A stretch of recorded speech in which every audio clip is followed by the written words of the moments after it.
मेरे प्यारे दोस्तों, आज के वीडियो के अंदर मैं आपको माननीय सुप्रीम कोर्ट का बहुत ही महत्वपूर्ण ऐतिहासिक फैसला लैंडमार्क जजमेंट बताने वाला हूं।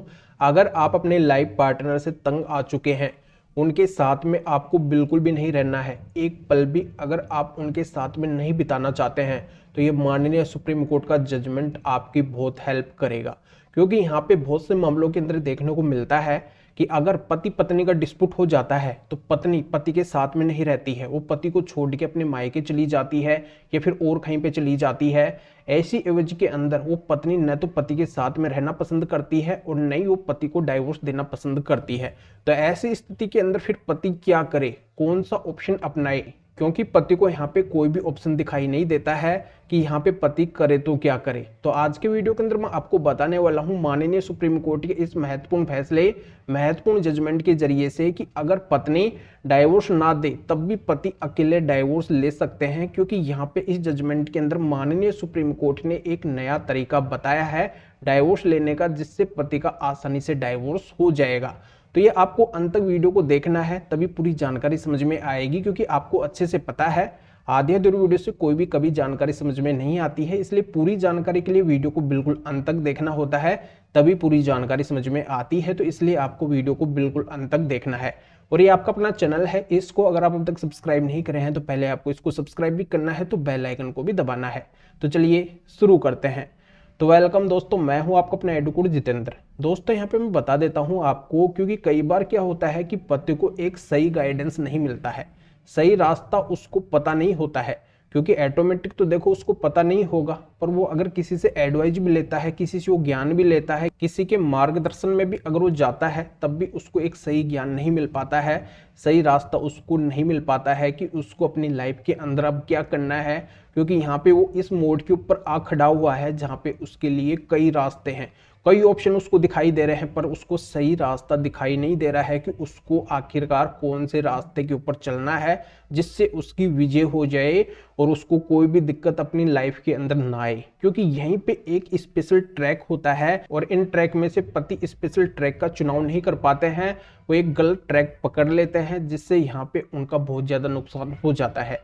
तो यहाँ पे मैं आपको बताने वाला हूँ कि अगर आपको शुरू में ही एक ऐसा ज्ञान मिल जाए, ऐसी नॉलेज मिल जाए जिससे आप पूरी लाइफ कोई भी टेंशन के अंदर ना रहे, आपका तुरंत जल्दी से समाधान हो जाए, तो आपको एक सही मार्गदर्शन की आवश्यकता है, सही एडवाइस की आवश्यकता है कि आपको अपने केस के अंदर क्या करना चाहिए, किस तरीके से आपको आगे बढ़ना चाहिए, किस तरीके से आप उस केस के अंदर जीत सकते हैं। इसकी प्रॉपर नॉलेज आपको होना बहुत ही जरूरी है। तो ये नॉलेज आपको कौन देगा? एक ज्ञानवान एडवोकेट, एक एक्सपीरियंस वाला एडवोकेट आपको ये नॉलेज दे सकता है कि आखिरकार आपके केस के अंदर आपकी विजय कैसे होगी, आपको अपने केस के अंदर क्या करना चाहिए। दोस्तों यहाँ पे मैं मेरे गुणगान में खुद नहीं गाना चाहता हूँ, पर जो कई लोग मेरे से टच के अंदर हैं, जो यहाँ पे मेरे से एक अच्छी नॉलेज लिए हैं, अच्छा ज्ञान लिए हैं, उन्होंने अपने केस के बारे में मुझे बताया है कि सर हमारा केस ऐसा है, हमें इस केस के अंदर क्या करना चाहिए। फिर मैंने उनको बताया है कि आपके केस के अंदर आपको ये चीज़ है जो करनी होगी, तब आपकी जीत हो जाएगी। और फिर मेरे बताए अनुसार उनकी जीत बिल्कुल 100% हुई है और उन्होंने मुझे धन्यवाद दिया है कि सर आपके परामर्श से हम चले और हमारा है जो कम समय के अंदर इस तरीके से सॉल्यूशन हो गया। आपका बहुत बहुत धन्यवाद। तो आपको ऐसे ज्ञानवान एडवोकेट से, ऐसे एक्सपीरियंस वाले एडवोकेट से ज्ञान लेना है, नॉलेज लेनी है, अपने केस की एडवाइस लेनी है, जिससे आपका पूरा सॉल्यूशन हो सके, पूरा समाधान हो सके, आपको कोई भी दिक्कत ना आए। तो मेरे व्हाट्सएप नंबर भी स्क्रीन के ऊपर शो हो रहे हैं, इस व्हाट्सएप नंबर पे व्हाट्सएप मैसेज करके अपॉइंटमेंट बुक करवा के डायरेक्टली मेरे से कॉल के ऊपर बात कर सकते हैं। अपनी जो भी लीगल प्रॉब्लम है, जो भी आपकी कानूनी समस्या है, उसका समाधान मेरे से जान सकते हैं। ये आपके ऊपर डिपेंड करता है कि आप मेरे से एडवाइस लेना चाहते हैं या फिर और किसी एडवोकेट से एडवाइस लेना चाहते हैं।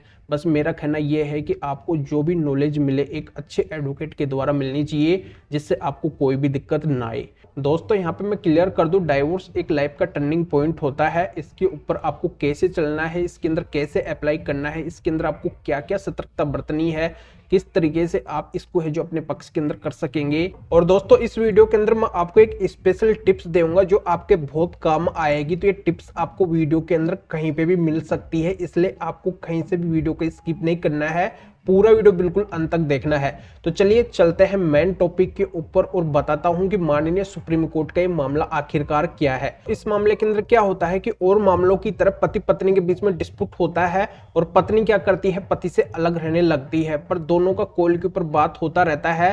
तो दोनों क्या करते हैं, आपस में डिसाइड करते हैं कि अपन म्यूचुअल डाइवोर्स लेके अलग हो जाते हैं।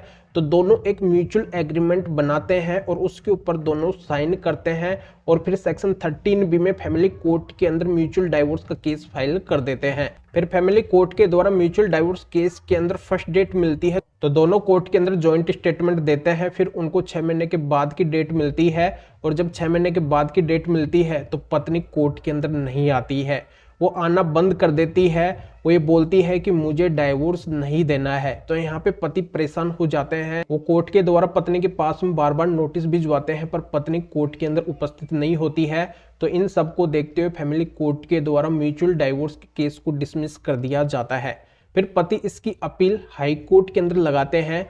हाई कोर्ट के अंदर पति बात रखते हैं कि हम दोनों डाइवोर्स चाहते हैं, हम दोनों ने जॉइंट एग्रीमेंट भी बनाया है, म्यूचुअल डाइवोर्स का केस भी फाइल किया है। पर यहाँ पे पत्नी अब चालाकी दिखा रही है, वो नहीं आना चाहती है, पर पत्नी भी चाहती है कि हम दोनों का डाइवोर्स हो जाए, इस वजह से मुझे ये डाइवोर्स मिलना चाहिए।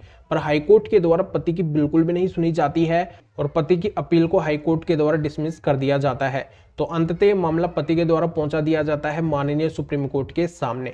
अब माननीय सुप्रीम कोर्ट के द्वारा मामले को बहुत ही गहराई से देखा जाता है। जैसा कि आपको अच्छे से पता है कि माननीय सुप्रीम कोर्ट हर मामले को बिल्कुल बारीकी से देखती है, गहराई से देखती है। तो पहले तो माननीय सुप्रीम कोर्ट के द्वारा पति पत्नी का जॉइंट एग्रीमेंट देखा जाता है कि दोनों यहाँ पे डाइवोर्स चाहते हैं, इस वजह से दोनों ने जॉइंट एग्रीमेंट बनवाया है और इसके ऊपर दोनों ने साइन किए हैं, सिग्नेचर किए हैं और दोनों ने मिलकर ही सेक्शन 13B में म्यूचुअल डाइवोर्स का केस फाइल किया है और पत्नी कहीं पे भी मना नहीं करी है कि उसे डाइवोर्स नहीं चाहिए। तो इन तमाम बातों से ये जाहिर हो रहा है कि अब पत्नी जानबूझ के पति का टाइम बर्बाद करना चाहती है, पति को फंसा के रखना चाहती है कि वो कुछ भी अपनी लाइफ के अंदर ना कर सके, जबकि दोनों को अलग रहते हुए 4 साल से अधिक का समय हो गया है। तो इन तमाम बातों को देखते हुए माननीय सुप्रीम कोर्ट के द्वारा पत्नी के पास में कई नोटिस भी भेजे जाते हैं और पत्नी के द्वारा नोटिसों को रिसीव करने के बाद में भी पत्नी माननीय सुप्रीम कोर्ट के अंदर नहीं आती है। तो बिना पत्नी के माननीय सुप्रीम कोर्ट के द्वारा पति को डाइवोर्स दे दिया जाता है। पत्नी यहाँ पे डाइवोर्स नहीं दे रही थी, फाइनल स्टेज के ऊपर वो रुक गई, फिर भी यहाँ पे पति का डाइवोर्स हो गया, म्यूचुअल डाइवोर्स हो गया।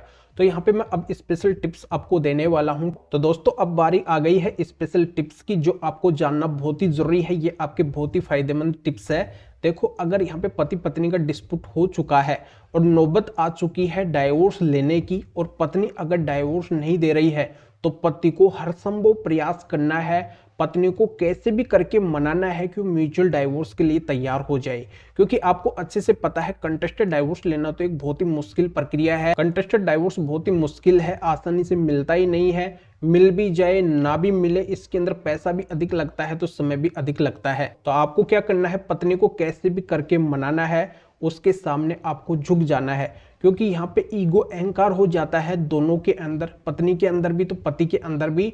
तो यहाँ पे पति को अपना ईगो हटा देना है, अपने ऊपर से उस ईगो को दूर फेंक देना है और पत्नी के सामने झुक जाना है। यहाँ पे चाहे हाथ जोड़ने पड़े या फिर नाक रगड़ना पड़े, कुछ भी अगर पति करे तो पति को ये करना है और पत्नी को मनाना है, म्यूचुअल डाइवोर्स के लिए पत्नी को राजी करना है। फिर एक बार अगर पत्नी म्यूचुअल डाइवोर्स के लिए राजी हो गई तो फिर पति के लिए बहुत आसान काम हो जाएगा।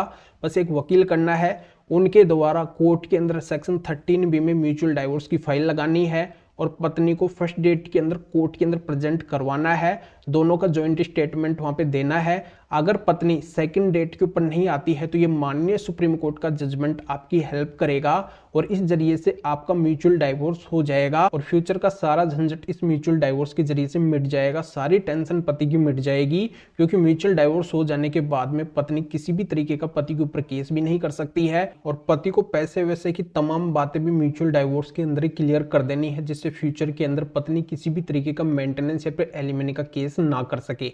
तो इस तरीके से पति को ये ऑप्शन अपनाना है। ये बेस्ट टिप्स है पति के लिए। ये जानकारी अच्छे से समझ में आ गई होगी तो अभी वीडियो को लाइक करना है और शेयर भी करना है, जो और लोगों तक ये जानकारी पहुंच सके। और इस महत्वपूर्ण जजमेंट की डिटेल इस वीडियो को डिस्क्रिप्शन के अंदर दी गई है। तो फिर आगे मिलेंगे आपसे न्यू टॉपिक के साथ में। आप सभी का बहुत बहुत धन्यवाद।